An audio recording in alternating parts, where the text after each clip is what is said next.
who are in need in this country. Let me just, before I bring in my two guests, just fact-checking things here. President Trump, he continues to say that China will pay the cost of these tariffs, and the benefits from these tariffs are partially the reason the economy is so strong. And so the fact is that U.S. consumers bear the cost of these tariffs, not China. And studies have found that tariffs have harmed the U.S. economy, not helped. I have Christopher Gibbs waiting in the wings. He's a soybean farmer in Ohio who used to be an official for the USDA. So, Chris, thank you, sir, for being here. And CNN political commentator Catherine Rampell is a columnist for the Washington Post. And Catherine, just starting with you, I just want to hammer home this notion of the $16 billion that the president is saying because of China, he's now gifting to these farmers. What is the truth? The truth is that, in fact, as you pointed out, Americans are paying for the cost of these tariffs, including farmers through lost business, of course, to China, but as well as to lots of other countries and economies, including the European Union, who we are also engaging in a trade war with.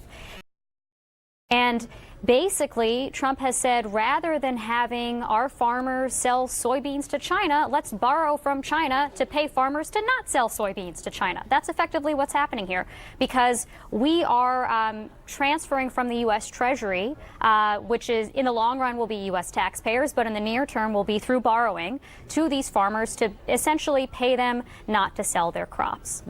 Let's go to Ohio. Chris, to you, when you hear the president say the $16 billion, it is heading your way, or it's actually technically $14.5 billion, directly to you, you say what? Well, I really appreciate the taxpayers funding that. And as your other guest said correctly, those dollars don't come from China. They come from U.S. manufacturers, U.S. importers. Maybe some of those importers have Chinese interest. Okay, I'll grant that. But by and large, those dollars come right from importers. When folks import steel, when they import goods from China, the importer, which is a U.S. company, hires U.S. workers, U.S. employees, pays U.S. taxes. They pay those tariff taxes right into the Treasury, and then turn around, particularly if we end up putting more tariffs on China on the balance of their goods, take that and pass it right on to the consumer. And I have a personal story like that that puts it in perspective. A month and a half ago, my son and he wanted to buy a livestock trailer, an aluminum livestock trailer. And I went with him because I spotted him the down payment. That's what farm dads do. And I went with him to the showroom, and I didn't want to hover, so while he was making the deal with the salesman, I was watching the TV, which was muted, and across the counter on a cable show, it said billions of dollars pouring into the U.S. Treasury from China. And I said, wait a minute, that's just not true. So in a teachable moment, I go over to the salesman, and my son's sitting there literally signing his name to a $17,000 contract, and I said, how much did the aluminum tariffs that were put on by the administration just cost my son? And he said, without question, he said 10%. I said, so you're telling me that this trailer would have cost me $15,500 a year ago? Would have cost my son that? He said, yep. Well, I got to tell you, I was there when my son was born, and he's not Chinese. So it cost him. That was the cost. And that's a real story for me.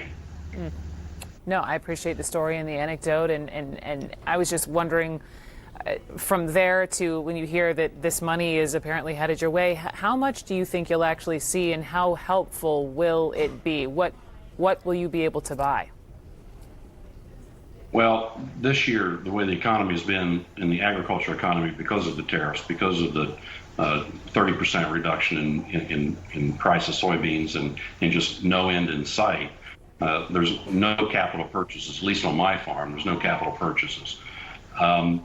And we got to back up just a little bit to make sure that that money might be flowing to the Eastern Corn Belt.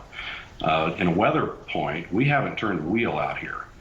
And with the way that I read the regs, and it's written correctly, the way that I read the regs from, or the USDA announcement that came out a couple of hours ago, that you would need to plant one of the affected crops to be eligible for a payment.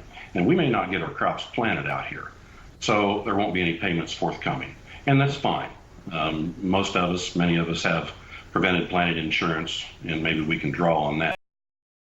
But that money may not be coming to the Eastern Corn Belt if we don't get crops planted. Mr. Gibbs, thank you so much. We're going to end with you. Chris Gibbs there, soybean farmer in Ohio. Appreciate you. And Catherine Rampell, thank you so much.